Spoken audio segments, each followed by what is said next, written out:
expresar calificativos. Claro, si usted considera que es libertad de expresión hacerlo, no hay ningún problema, ¿eh? O sea, usted puede seguirse expresando como quiera. Respetuosamente, o sea, siempre, ministro.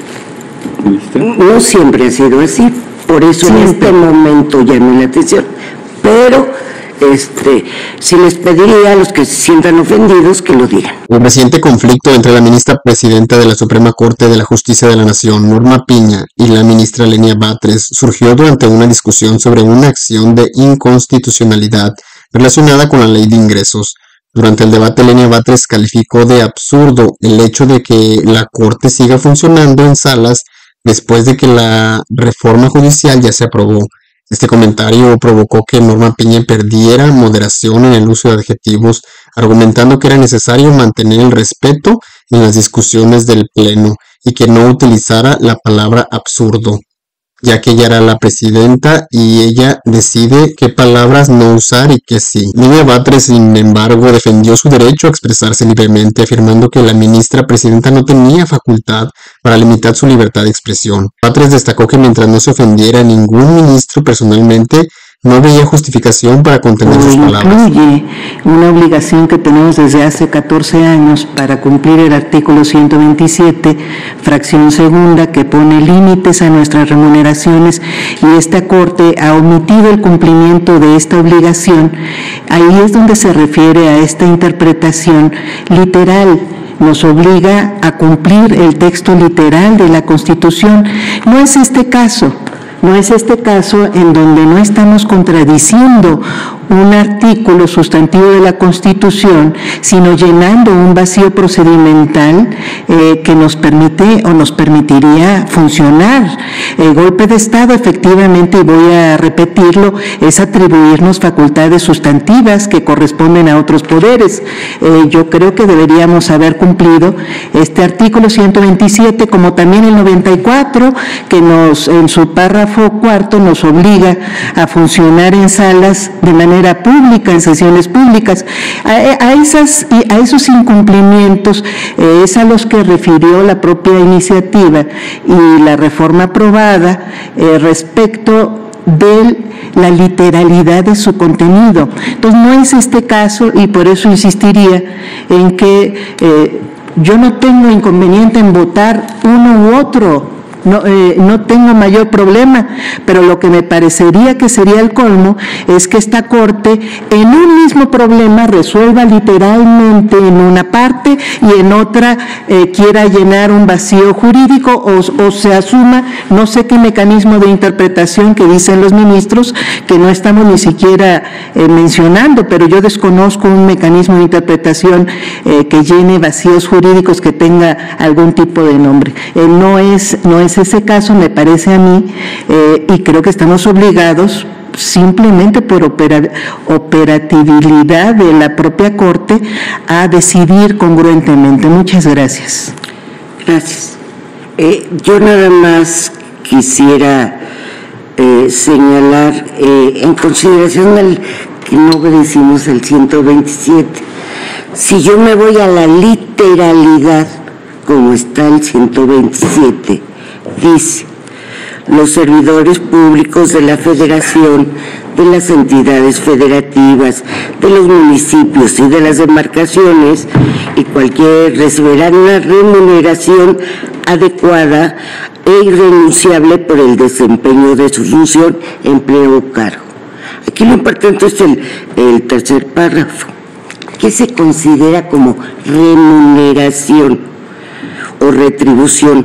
Toda percepción en efectivo o en especie, incluyendo dietas, aguinaldos, gratificaciones, premios, recompensas, bonos, estímulos, comisiones, compensación y cualquier otra, con excepción de los apoyos y los gastos sujetos a comprobación.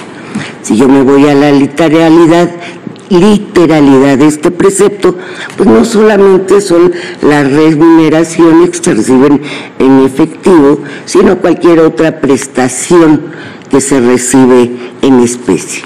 es literal.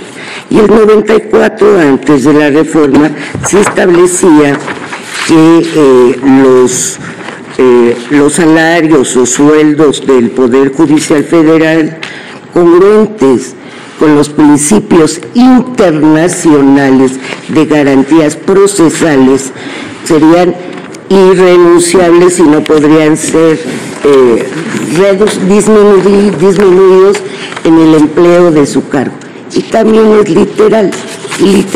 Pero bueno, ya no... No, sí, me permite, por sí, favor, claro, ministra. me permite terminar, nada más. Esa es mi apreciación, respeto su apreciación. Siempre ha sido una cuestión de criterios que es muy válido en una corte plural. Tampoco es un tema que en este momento tengamos que discutir. Lo haremos cuando veamos ley de remuneraciones. Ahí lo veremos porque el tema está planteado. Entonces será el momento de la discusión.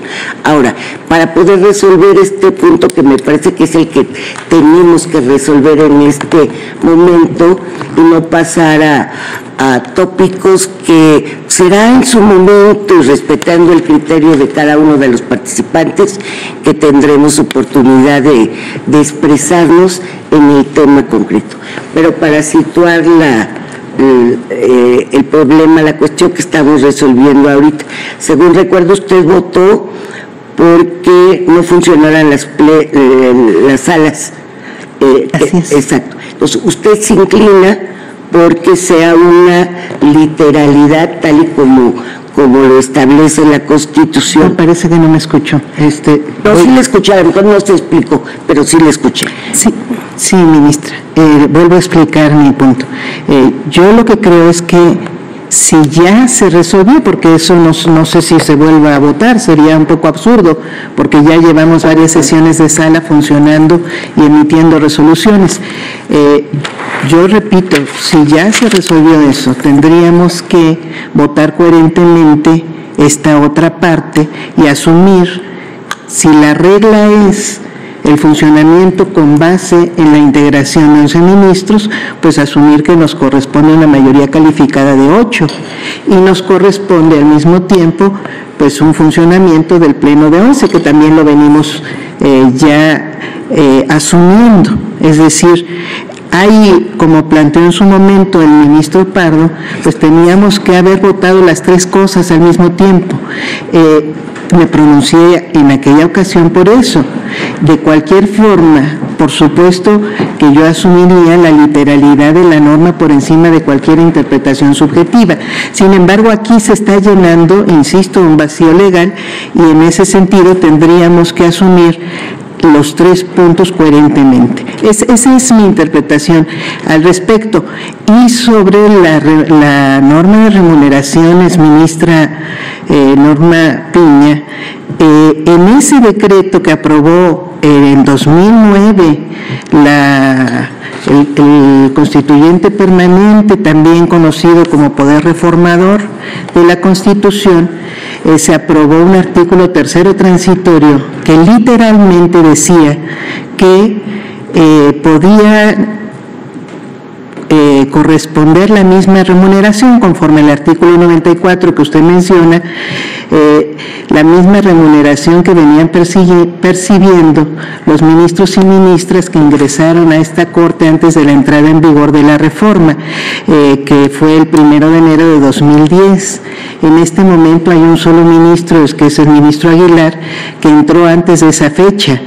Habemos 10 ministros que tendríamos literalmente, o conforme a una interpretación literal de la Constitución, que estar percibiendo una remuneración conforme al límite que establece la fracción 2 y conforme al concepto integrado que menciona usted de la propia remuneración, al límite de la fracción 2 de nuestro artículo 127 constitucional, que dice textualmente que corresponde o debería corresponder a la remuneración de la persona titular de la Presidencia de la República. No es efectivamente esa discusión en este momento la que estamos haciendo, pero sí corresponde a la interpretación y a la reiteración del contenido literal de la Constitución que nosotros no deberíamos sobrepasar, y estamos sobrepasando en ese punto como en otros varios, y por eso es que queda la interpretación literal, que insisto, en este caso se trata de un vacío que estamos obligados a llenar. Gracias. Gracias, ministro. Comentar, porque me parece que es importante, no sé bajo qué regla usted no me pueda reconvenir a no utilizar la palabra absurdo. Me parece que es inadecuado, y sí tendríamos que ponernos de acuerdo muy bien en cuáles son los límites de la libertad de expresión argumentativa que tenemos las y los ministros. Entiendo yo que un límite obvio es no faltarnos al respeto personalmente, pero creo que no existe forma de contenernos, que usted nos contenga respecto de las palabras que utilicemos, respecto de nuestra argumentación. Yo insistiría en que me parecería absurdo, lo sostengo, lo reitero, que una parte sí adoptemos un método interpretativo y en otra parte no, cuando se trata de la misma reforma constitucional.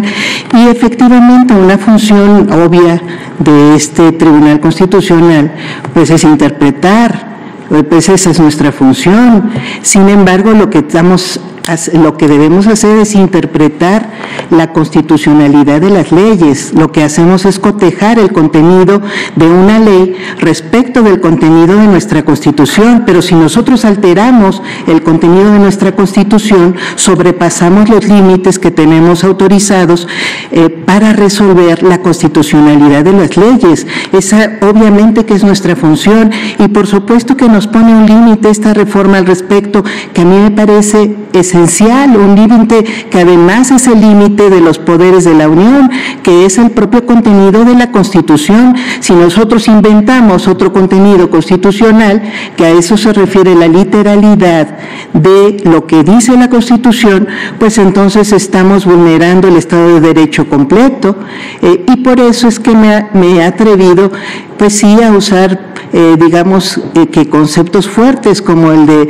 golpe de Estado, pero yo no veo ningún tipo de normativa que nos pueda o que pueda aplicar la presidencia de esta Corte para impedir que podamos ponerle palabras así de fuertes a lo que pueda estar haciendo este cuerpo colectivo, este cuerpo colegiado, que tiene una misión importantísima, que es resguardar la Constitución e interpretar bajo el límite de esa Constitución. Entonces yo insistiría, ministra, pues usted está interpretándome a mí, yo lo único que voy a insistir es que seamos congruentes, que no seamos incongruentes, en consecuencia que resolvamos lógicamente, no absurdamente, en consecuencia. Muchas gracias. Gracias. La facultad que tengo para comentar o hacer un comentario es la misma que tiene usted para expresarse en ese pleno. Yo, como rectora de la discusión, sí, y sí, así lo considero por los integrantes. A mí en lo personal no me afecta, pero por los mismos integrantes, de llevar una sesión sin ofendernos o sin... No hay ofensas, ¿me permite, por favor? O sin expresar calificativos. Claro, si usted considera que es libertad de expresión hacerlo, no hay ningún problema, O sea, usted puede seguirse expresando como quiera. Respetuosamente, o sea, siempre, ministro. No siempre ha sido así, por eso siempre. En este momento llamé la atención, pero sí les pediría a los que se sientan ofendidos que lo digan.